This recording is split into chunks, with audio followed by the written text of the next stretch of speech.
அஸ்ஸலாமு அலைக்கும் வரஹ்மத்துல்லாஹ். கண்ணியமும் மரியாதைக்குரிய முஃமின்களே, சொர்க்கத்துடைய வரிசை பட்டியலில் நாம் இப்பொழுது காணவிருக்கும் சொர்க்கம் 8வது சொர்க்கமான ஜன்னத்துல் மஅவா என்ற சொர்க்கமாகும். இந்த சொர்க்கம் யாருக்காக காத்திருக்கிறது, யாருக்காக அலங்கரிக்கப்பட்டு அழகான முறையிலே இருக்கிறது என்பதை இதோ நாம் பின்னே காண்போம். இது போன்ற அமல்கள் சம்பந்தமான தகவல்களுக்கு நமது சேனலை சப்ஸ்கிரைப் செய்து வைத்துக் கொள்ளுங்கள். அப்பொழுதுதான் அமல்கள் சம்பந்தமான தகவல்களும் திக்ர திலாவத்தின் சிறப்புகளும் உடனடியாக உங்களை கொண்டு சேரும். இதோ இந்த தன்மைகளும் இந்த நற்குணங்களும் யார் யார் வாய்க்கப் பெற்றார்களோ அவர்களுக்காகவே அந்த ஜன்னத்துல் மஅவா காத்து கொண்டிருக்கிறதாம்.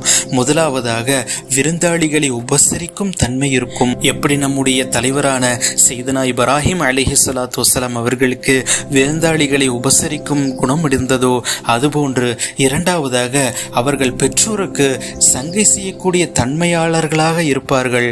தன்னுடைய பெற்றோர் தமக்கு என்ன செய்தார் என்பதை இவர் காண மாட்டார். மாறாக தமக்கு செய்ய வேண்டிய ஹக்கை பெற்றோர்களுக்கு சரியான முறையில் செய்து காட்டிவிட வேண்டும் என்பதாக அவர் முயல்வார்.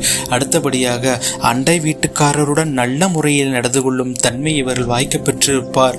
அடுத்தபடியாக ஆலிம்கள் மற்றும் அறிஞர் பெருமக்களை கண்ணியப்படுத்தும் தன்மை இவருக்கு இருக்கும்.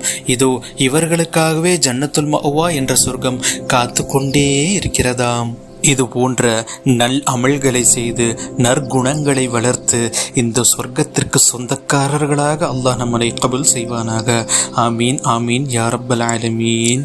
இந்த காணொளியை உங்கள் நண்பர்களுக்கும் பகிர்ந்தளியுங்கள். வாழ்க்கையில் உங்களால் ஒருவர் உயரட்டும்.